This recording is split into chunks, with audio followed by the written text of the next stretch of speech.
La autoobservación íntima de sí mismo es un medio práctico para lograr una transformación radical.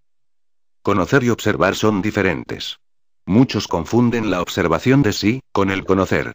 Se conoce que estamos sentados en una silla en una sala, mas esto no significa que estemos observando la silla. Conocemos que en un instante dado nos encontramos en un estado negativo, tal vez con algún problema o preocupados por este o aquel asunto o en estado de desasosiego o incertidumbre, etc., pero esto no significa que lo estemos observando. ¿Siente usted antipatía por alguien? ¿Le cae mal cierta persona? ¿Por qué? Usted dirá que conoce a esa persona, por favor.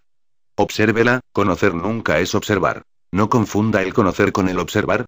La observación de sí, que es un 100% activa, es un medio de cambio de sí, mientras el conocer, que es pasivo, no lo es. Ciertamente conocer no es un acto de atención. La atención dirigida hacia dentro de uno mismo, hacia lo que está sucediendo en nuestro interior, sí es algo positivo, activo.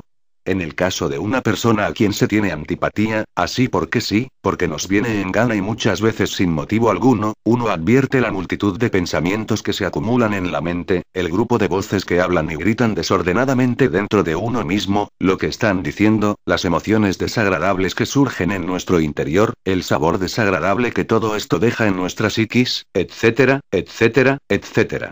Obviamente en tal estado nos damos cuenta también de que interiormente estamos tratando muy mal a la persona a quien tenemos antipatía.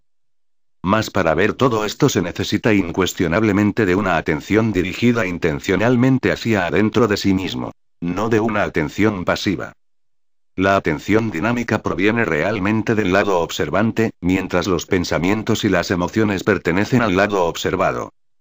Todo esto nos hace comprender que el conocer es algo completamente pasivo y mecánico, en contraste evidente con la observación de sí, que es un acto consciente.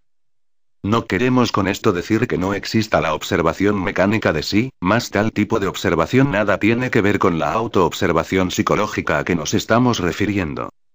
Pensar y observar resultan también muy diferentes. Cualquier sujeto puede darse el lujo de pensar sobre sí mismo todo lo que quiera, pero esto no quiere decir que se esté observando realmente.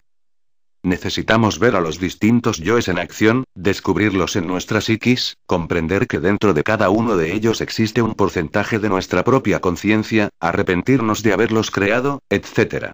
Entonces exclamaremos: ¿pero qué está haciendo este yo? ¿Qué está diciendo? ¿Qué es lo que quiere? ¿Por qué me atormenta con su lujuria? ¿Con su ira? Etcétera, etcétera, etcétera.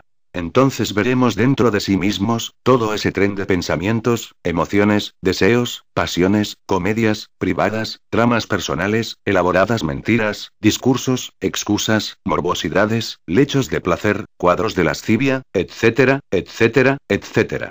Muchas veces antes de dormirnos, en el preciso instante de transición entre vigilia y sueño, sentimos dentro de nuestra propia mente distintas voces que hablan entre sí. Son los distintos yoes que deben romper en tales momentos toda conexión con los distintos centros de nuestra máquina orgánica a fin de sumergirse luego en el mundo molecular, en la quinta dimensión.